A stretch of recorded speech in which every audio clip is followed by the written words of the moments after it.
नमस्कार, स्वागत है एक बार फिर आपका personal finance bulletin money time में। मैं हूं आपके साथ रोहित कौशिक। यहां मैं आपको बताऊंगा आपकी जेब और जिंदगी पर असर डालने वाली पर्सनल फाइनेंस, बिजनेस और पॉलिसी से जुड़ी जरूरी खबरें। तो चलिए शुरू करते हैं आज की खबरों का सफर।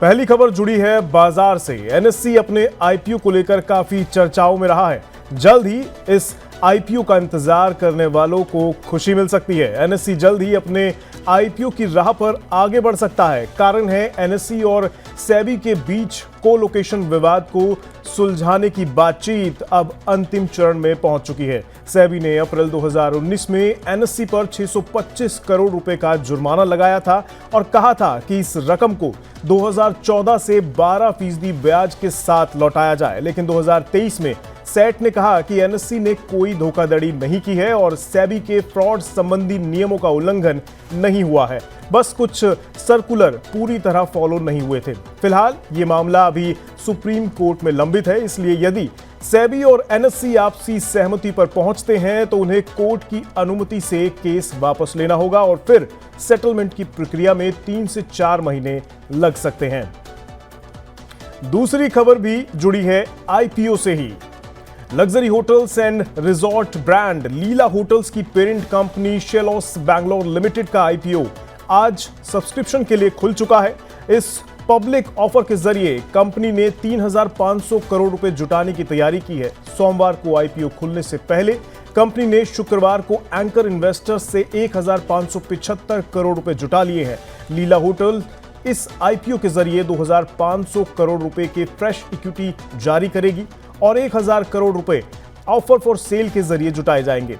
कंपनी ने क्वालिफाइड इंस्टीट्यूशनल बायर्स यानी QIB के लिए टोटल साइज का 75% हिस्सा रिजर्व किया है, जबकि 10% रिटेल इन्वेस्टर्स के लिए रिजर्व रखा गया है। इसके अलावा नॉन इंस्टीट्यूशनल इन्वेस्टर्स के लिए 15% हिस्सा रिजर्व रखा गया है। आईपीओ के लिए 413 से 435 रुपए का प्राइस बैंड सेट किया गया है। 34 शेयरों का एक लॉट है, मतलब ऐसे में निवेशकों को कम से कम 34 शेयर खरीदने होंगे।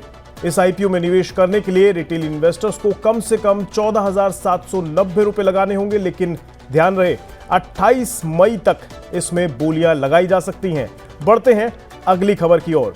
अगली खबर है ग्रो से जुड़ी। ग्रो की parent company billion brains garage ventures ने अपने आईपीओ लाने की तैयारी शुरू कर दी है। इसके लिए कंपनी ने सेबी के पास DRHP दायर कर दिया है। खास बात यह है कि ये DRHP गुप्त यानी कॉन्फिडेंशियल प्री फाइलिंग रूट के तहत फाइल किया गया है।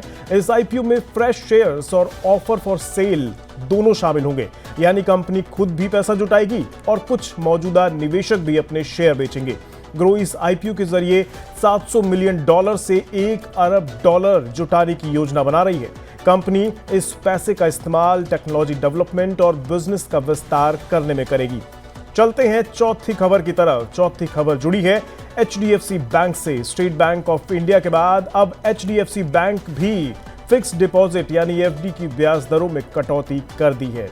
नई ब्याज दरों के अनुसार अब 1 साल के लिए FD पर आम लोगों को 6.50% की दर से ब्याज मिलेगा, वहीं 2 साल की FD पर सालाना 6.70% ब्याज मिलेगा। इसी तरह 3 साल की FD पर 6.55% और 5 साल की FD पर 6.30% ब्याज मिलेगा।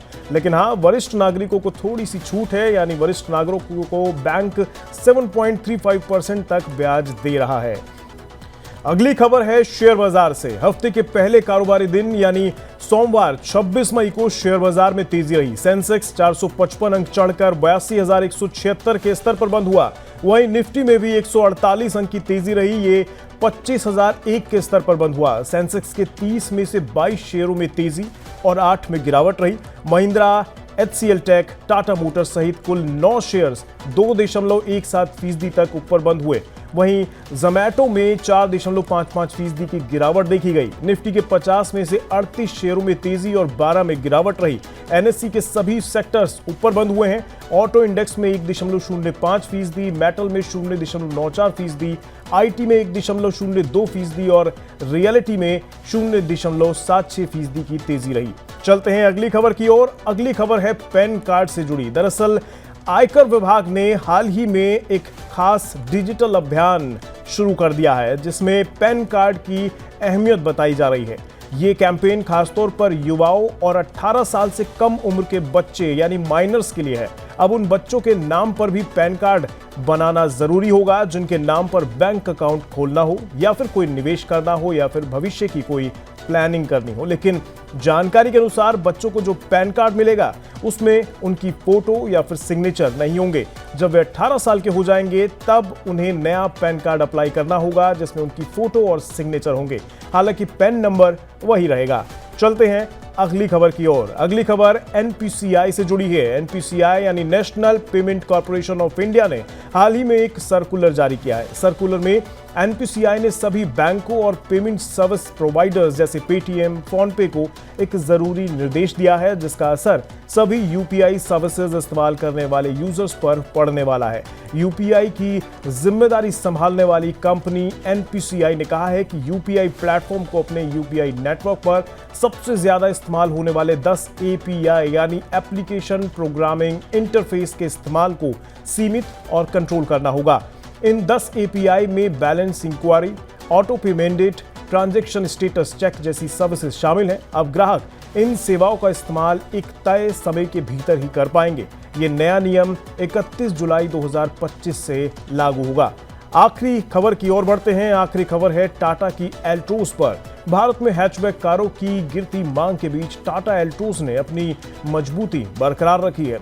एल्ट्रोज फेसलिफ्ट को 6.89 लाख रुपए की शुरुआती कीमत पर लॉन्च कर दिया गया है और इसके डीजल वेरिएंट की बिक्री में 10% का योगदान बना हुआ है। साल 2020 की शुरुआत में लॉन्च की गई एल्ट्रोज की बिक्री शुरुआती सफलता के बाद कुछ धीमी जरूर हुई, लेकिन पिछले 6 महीनों में देश भर की डीलरशिप पर टाटा एल्ट्रोज की कुल 11,416 यूनिट्स बेच दी गई हैं। इसकी टक्कर मारुति सुजुकी बलेनो से है, जिसकी मंथली बेसिस पर औसत बिक्री एल्ट्रोज से फिलहाल ज्यादा रही है। आज के इस मनी टाइम बुलेटिन में इतना ही। पर्सनल फाइनेंस, बिजनेस और पॉलिसी से जुड़ी जरूरी खबरों को ऐसे ही देखते रहने के लिए बने रहें हमारे साथ और देखते रहें मनी 9। नमस्कार।